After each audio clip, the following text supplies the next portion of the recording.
Perkenalkan, saya Ridho Santo Rizky. Baik, pada kesempatan kali ini saya akan membacakan tugas resum tentang masalah internasional dalam akuntansi manajemen.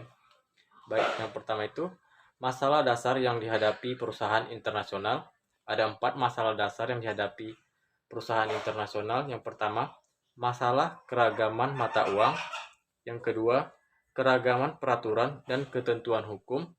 Masalah yang ketiga yaitu keterbatasan institusional. Yang keempat yaitu masalah kontrol internal.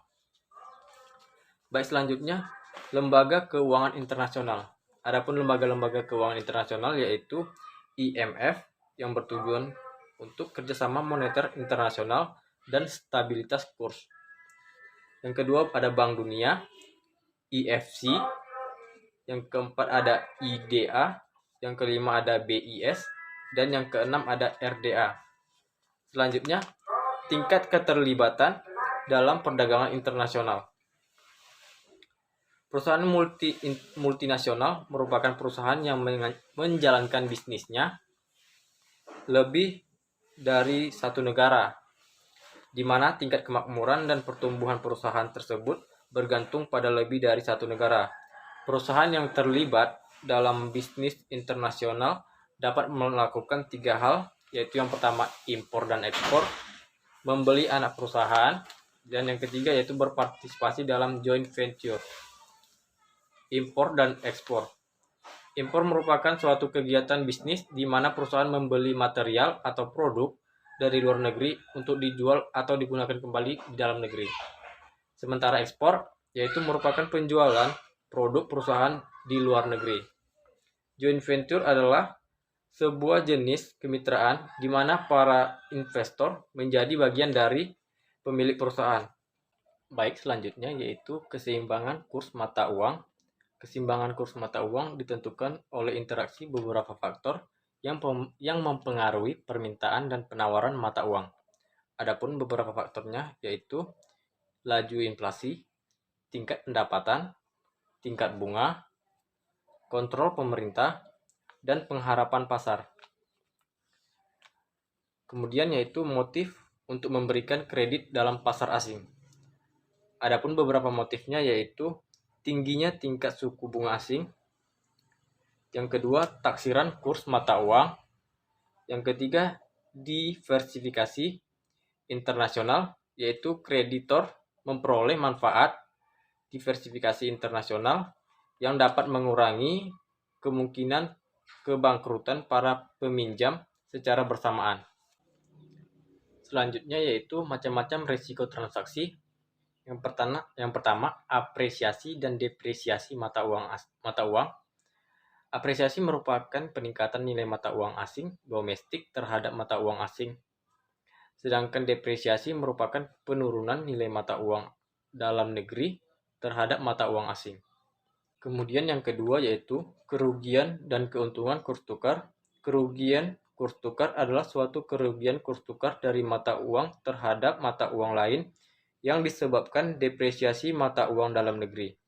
Sedangkan keuntungan kurs tukar adalah keuntungan dari suatu mata uang terhadap mata uang lain karena apresiasi mata uang dalam negeri. Kemudian yang ketiga yaitu hedging atau pembendungan. Adalah suatu cara untuk mengatasi masalah risiko perubahan kurs tukar. Selanjutnya yaitu faktor-faktor lingkungan yang mempengaruhi evaluasi kinerja pada perusahaan internasional. Yang pertama yaitu faktor ekonomi. Adapun beberapa faktor dalam ekonomi yaitu organisasi dari sistem bank sentral. Yang kedua, stabilitas ekonomi.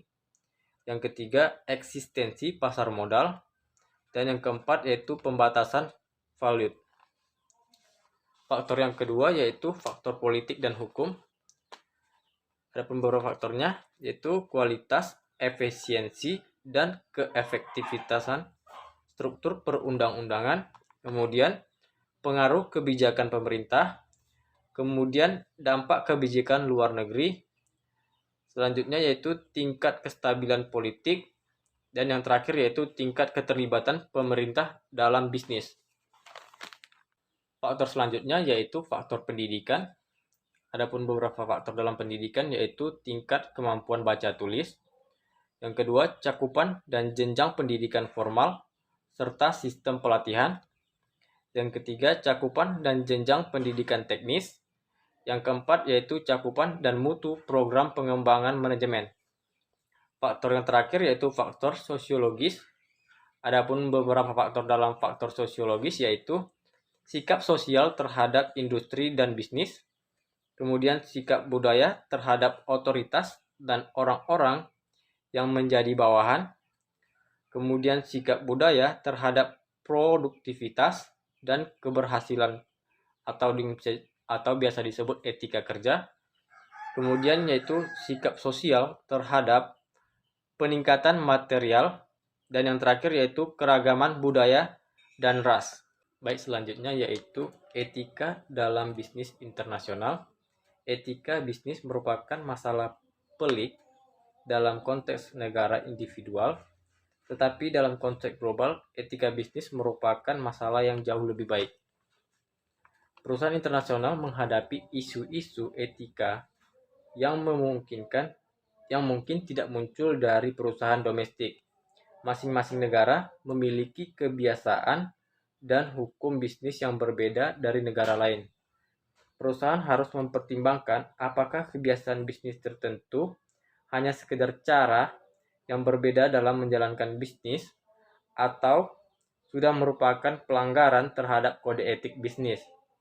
Sistem dasar yang kuat sangat penting bagi kepastian berbagai kontrak dan berfungsi sebagai landasan bagi kepercayaan dalam urusan etika. Baik, sekian penjelasan dari resume yang saya buat. Jika ada kesalahan dan kekurangan, saya mohon maaf. Terima kasih.